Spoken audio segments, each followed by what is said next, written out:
एक स्त्री के साथ युद्ध। एक समय की बात है। शुंभ और निशुंभ नाम के दो असुर भाई रहते थे, जो क्रूर असुर शंबासुर के पुत्र थे। दोनों भाइयों ने एक साथ भगवान ब्रह्मा की आराधना की और पुष्कर की पवित्र स्थान पर कठोर तपस्या की। वर्षों की तपस्या के बाद ब्रह्मा जी प्रकट हुए। मेरे भक्त कहो, तुम्हें क्या वरदान चाहिए? उन्होंने पूछा। दोनों भाइयों का उत्तर तैयार था। भगवान, हम किसी भी जाति के पुरुष सदस्य के हाथों मरना नहीं चाहते, चाहे वह मनुष्य हो, पशु हो या देवता। ब्रह्मा जी मुस्कुराए और कहा, तथास्तु। दोनों भाइयों की खुशी का ठिकाना नहीं था। यह अमर तत्व के वरदान से कम नहीं था। उनके मन में यह विचार नहीं आया कि कोई स्त्री इतनी शक्तिशाली हो सकती है कि दोनों का वध कर दे। शुंभ धरती का राजा था।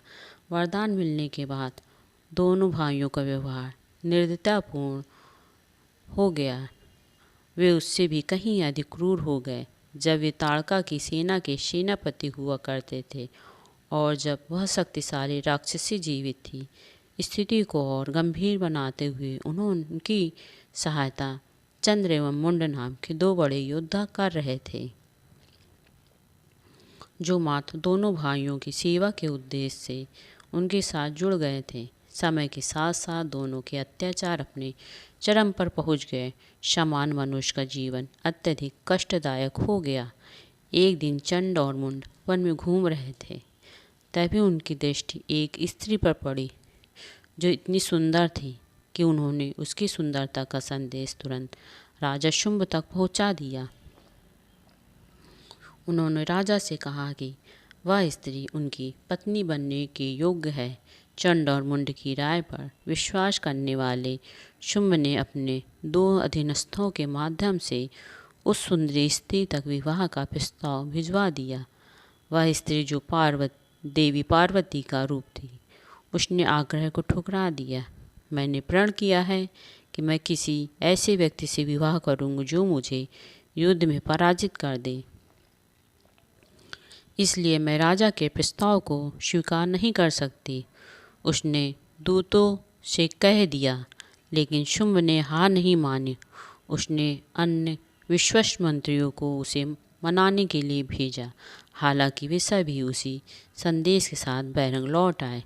अंत में राजा ने उस स्त्री को पकड़ने के लिए 60,000 सैनिक भेजे, किंतु बाघ पर सवार अनेक शस्त्रों से सुसज्जित पार्वती ने सभी सैनिकों सहित अपने पास आने वाली सभी असुरों को मार डाला,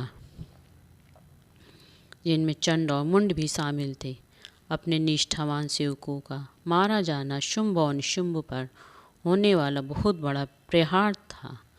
वह हमारी इस विशाल सेना और विश्वस्त योद्धाओं को कैसे नष्ट कर सकती है? शुंभ क्रोध से दहाड़ रहा था। वरदान को भूलकर अब दोनों भाई स्वयं उससे युद्ध करने निकल पड़े। नीति के अनुसार ही पार्वती ने अविश्वसनीय शक्ति और साहस के साथ घनघोर युद्ध किया, जिसमें दोनों असुर भाइयों का वध कर दिया और उनके राज्य तथा उसकी प्रजा को सदा के लिए पाप से भरे शासन से मुक्त कर दिया।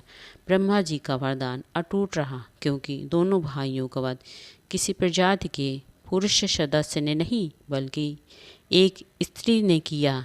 धन्यवाद। दोस्तों, आपको ये कहानी पसंद आए तो प्लीज़ इस कहानी को आप लाइक करिए, शेयर करिए और सब्सक्राइब करिए।